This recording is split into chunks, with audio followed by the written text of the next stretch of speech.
Saudara kekasih Kristus, sebelum kita merenungkan firman Tuhan, kita membaca Alkitab, mari kita bersama-sama berdoa. Tuhan Yesus Kristus, Sang Kepala Gereja kami berterima kasih karena kali ini kami mendapat kesempatan untuk membaca lagi pesan Tuhan melalui Rasul Paulus. Kami mau bersama-sama belajar dari pesannya kepada jemaat Korintus. Karena itu ketika kami membaca, biar kami dikuasai oleh Roh-Mu yang kudus, yang memberi hikmat kepada kami untuk memahami pesan Tuhan dengan baik. Bersabdalah kepada kami, karena kami siap mendengarnya. Demi nama-Mu. Amin. Bacaan kita hari ini adalah 1 Korintus 12 ayat 27 sampai dengan 31. Saya membaca dari TP2. Kamu semua adalah tubuh Kristus, dan kamu masing-masing adalah anggotanya. Allah telah menetapkan dalam gereja, pertama para rasul, kedua para nabi, ketiga para pengajar, selanjutnya mereka yang berkarunia untuk membuat mujizat, untuk menyembuhkan, untuk melayani, untuk memimpin, dan untuk berbicara dalam pelbagai jenis bahasa lidah. Apakah mereka semua rasul atau nabi atau pengajar? Apakah mereka semua mendapat karunia untuk mengadakan mujizat? Atau untuk menyembuhkan? Atau untuk berkata-kata dalam bahasa lidah atau menafsirkan bahasa lidah?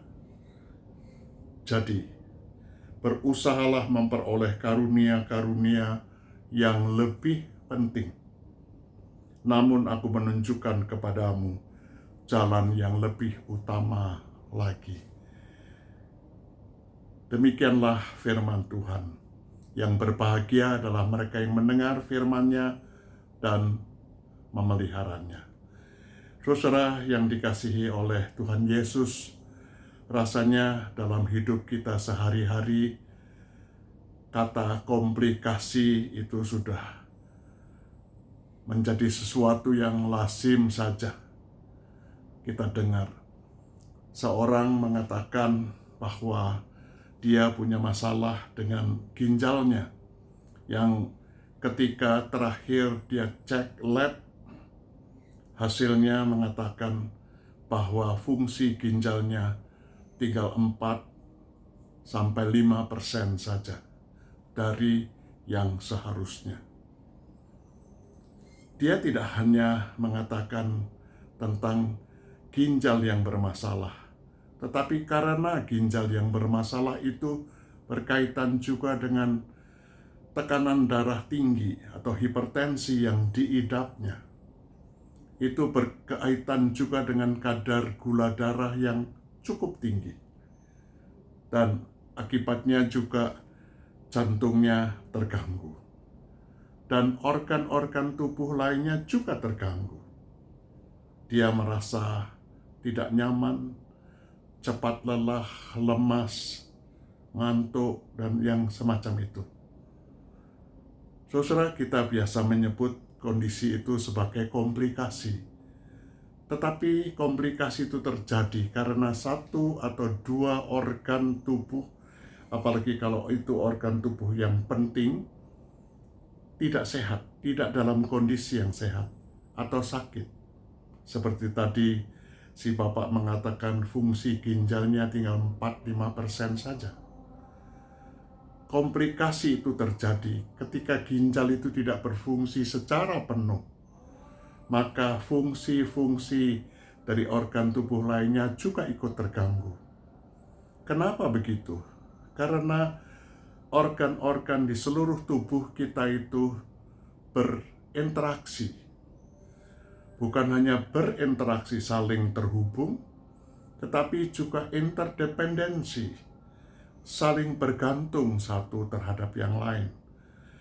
Interrelasi dan interdependensi antara organ-organ tubuh itu menentukan sekali sehat atau tidak sehatnya seluruh tubuh. Ketika satu organ vital itu terganggu, sakit dan tidak sehat, maka kondisi orang tadi juga kemudian drop dan tidak sehat. Barangkali Rasul Paulus belum pernah mendengar kata komplikasi seperti yang kita ucapkan barusan. Tetapi dia mau mengumpamakan apa yang terjadi di jemaat Korintus itu dengan sebuah kiasan yang menunjukkan, yang memakai tubuh manusia. Paulus mau mengatakan bahwa organ-organ tubuh, satu tubuh harus sehat. Supaya apa? Supaya interrelasi dan interdependensi dengan organ-organ tubuhnya juga sehat, sehingga organ-organ tubuh itu bisa berfungsi, bisa melakukan perannya sesuai dengan ketentuan yang seharusnya bagaimana ginjal, seharusnya bagaimana jantung, seharusnya bagaimana paru-paru, bagaimana seharusnya syaraf-syaraf yang semacam itu. Ketika satu sakit, semua sakit. Ketika satu bermasalah, semua merasakan akibatnya.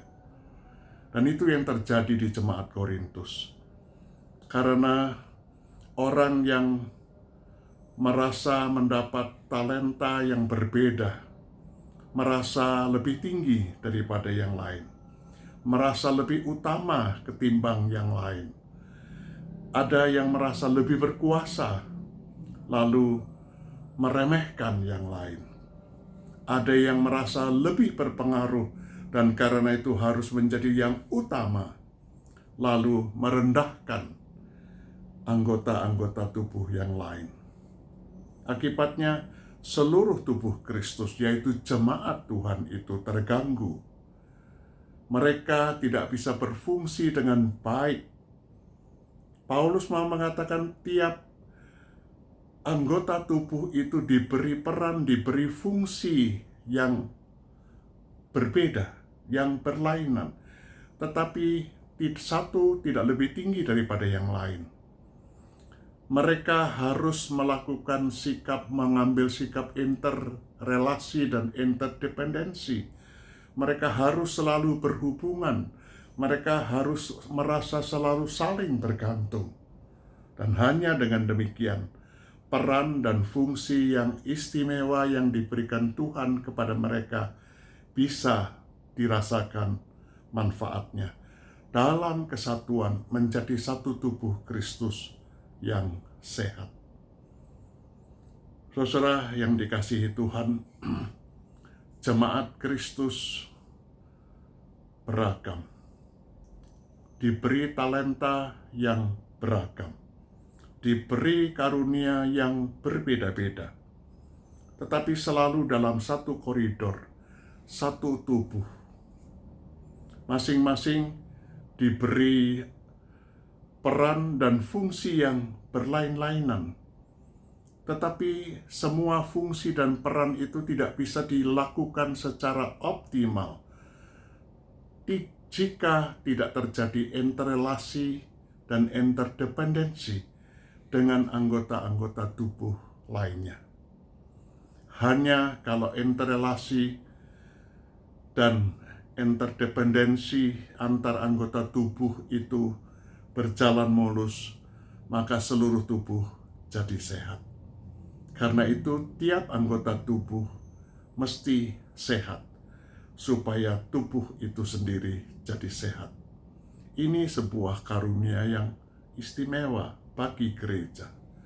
Ini sebuah kehormatan bahwa dalam wujud manusia, dengan segala kemanusiaannya, dengan segala kelebihan dan kekurangannya. Tetapi oleh karena kasih Kristus, oleh karena kuasa dari Kristus, mereka punya misi mewujud nyatakan tubuh Kristus yang kelihatan di dunia ini. Menghadirkan tubuh Kristus yang melayani dunia ini sepenuh-penuhnya. Bukan sebuah beban, tapi sebuah kehormatan. Tapi sebuah kehormatan yang mesti disikapi, mesti dijalani dengan penuh tanggung jawab. Saya mengambil tema anggota tubuh yang sehat. Hanya anggota tubuh yang sehat kalau kita semua sehat. Maka kita bisa saling berinterelasi. Kita bisa merasakan sisi positif dari saling bergantung, interdependensi dalam hidup bergereja. Barangkali saya dan saudara punya karunia, punya talenta, punya peran dan fungsi yang berbeda-beda dalam kehidupan bergereja. Tidak masalah. Tetapi kita mesti sadar bahwa fungsi, peran, karunia yang berbeda-beda itu diberikan bukan untuk kepentingan-kepentingan yang egois, tapi kepentingan untuk mewujud nyatakan tubuh Kristus di dunia ini yang konkret, yang berfungsi menghadirkan Kristus dengan karya-karyanya kepada dunia ini. Mari kita selalu menjaga kesehatan diri kita selaku anggota Kristus, merawat talenta karunia yang dipercayakan kepada kita, melakukan secara bertanggung jawab peran dan fungsi yang apapun juga dalam hidup bergereja. Tidak ada satu yang lebih tinggi dari yang lain, lebih berkuasa satu dari yang lain, tetapi kita semua sama-sama anggota.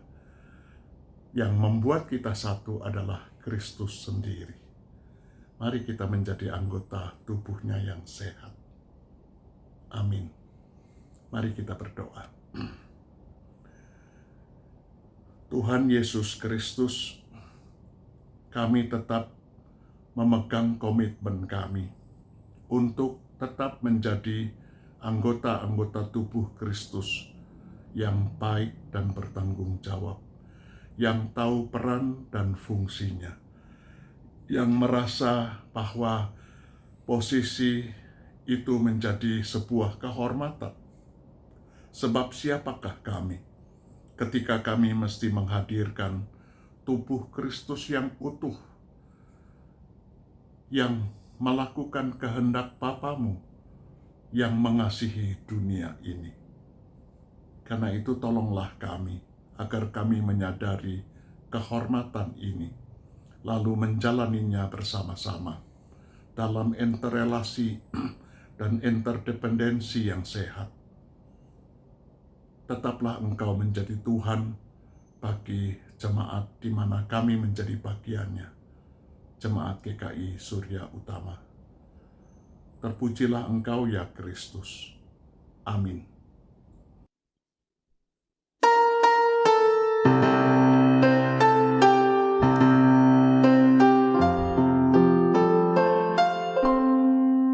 Kasih Tuhan mengiringimu dan sayapnya melindungimu.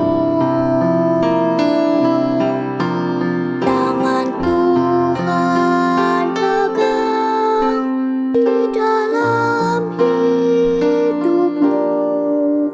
Majulah dalam terang kasih-Nya.